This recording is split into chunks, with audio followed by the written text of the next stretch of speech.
produced greater liking. As anticipated, when scarcity was held constant at either a high or low level, the effects of intimacy and attraction were heightened and non-significant, actually. Reciprocity. The depth of disclosure. Another way to measure the depth of disclosure is to look at the types of information we share. Cliches are the least revealing. That's, hi, how are you, I'm fine. Facts are more revealing, opinions even more revealing, and feelings are the most revealing. There are 7 benefits to self-disclosure. The first of these is catharsis. Sometimes you might disclose information in an effort to simply just get something off your chest. The second of these is reciprocity. Sometimes revealing personal information will cause others to do so. The third benefit is self-clarification. Sometimes you can clarify your own beliefs, opinions, thoughts, attitudes, and feelings by talking about them with another person. The fourth benefit, self-validation, is when we disclose information about ourselves with the hope of obtaining the listener's agreement and seeking validation of our behavior. The fifth benefit of self-disclosure is identity management. This occurs when we reveal information to make ourselves more attractive to others, and this is how we market ourselves to others. The sixth benefit is relationship maintenance and enhancement. This can enhance our bonds with others when the honesty and depth of information sharing are high. The final benefit of self-disclosure is social influence. Revealing personal information may increase your control over the person and sometimes over the situation in which you and the other person find yourselves. This is a clip from the movie Raising Arizona. It illustrates one of the benefits of self-disclosure, catharsis. In this clip, of course, the career criminal High has been arrested yet again after burglarizing a convenience shop, and he has a cathartic moment when he goes to get his mugshot taken. How many people have seen this movie? Wow.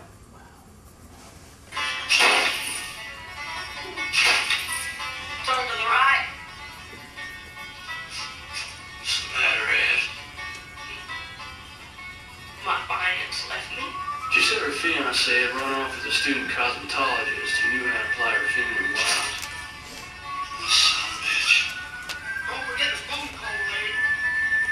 Tell him I think he's a damn fool, Ed.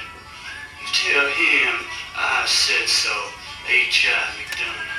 And if he wants to discuss it, he knows where to find me in the Maricopa County Maximum Security Correctional Facility for Men, the State Farm Road, number 31, Tempe, Arizona. I'll be waiting. I'll be waiting.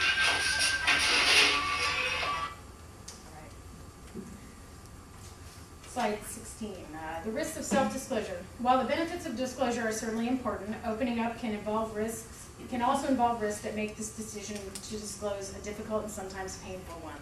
The risks of self-disclosure fall into several categories. Rejection. The fear of disapproval is powerful, although sometimes it is exaggerated and illogical. Negative impression. Even if the disclosure doesn't lead to total rejection, it can certainly create a negative impression. Decreasing relational satisfaction. Besides affecting others' opinions of you, disclosure can lead to a decrease in the satisfaction that comes from the relationship. Loss of influence is a potential loss of influence in the relationship. Once you confess a secret weakness, your control over how the other person views you can be diminished. Hurting the other person, even if revealing hidden information leaves you feeling better, it might hurt others or cause them to be upset. Alright, now deciding when and how much personal information should be disclosed is not a simple matter. These guidelines can help you choose the level of self-disclosure that is appropriate in a given situation. Do you have a moral obligation to disclose? Is the other person important to you? Are the amount and type of disclosure appropriate? Is the risk of disclosing reasonable? Is the disclosure relevant to the situation at hand? Will the effect be constructive? Is the self-disclosure clear and understandable? And is the self-disclosure reciprocated? This video clip from Liar Liar demonstrates how not to disclose, that is, unless you're invited to do so. Okay, in this clip, how many people have seen Liar Liar? Okay, well, if you haven't seen it, this is his boss. They have kind of a hate-hate relationship, and he can't tell a lie for 1 day straight. So she knows that and is about to get him in a bunch of trouble. But this has a dual purpose. This video clip shows you not only the risks of self-disclosure, but also the benefits, because you may not actually, you may be predicting someone's going to react in a certain way, and they react the opposite way. Fletcher has just been telling me how much he thinks of you. Well, why don't you tell Mr. Allen? Well, what do you think of him?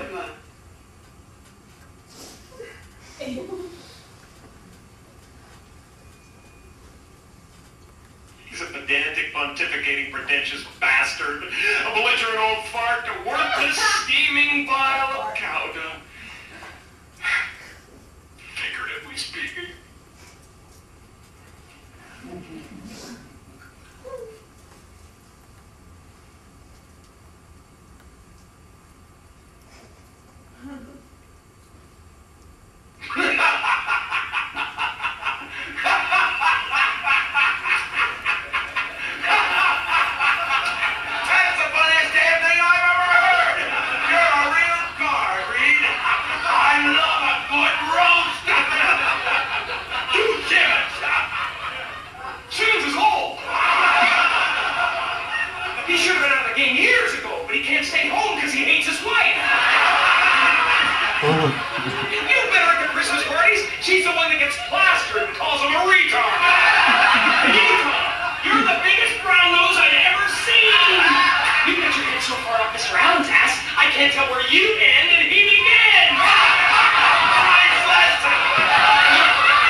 Keep your eye on that boy, dickhead!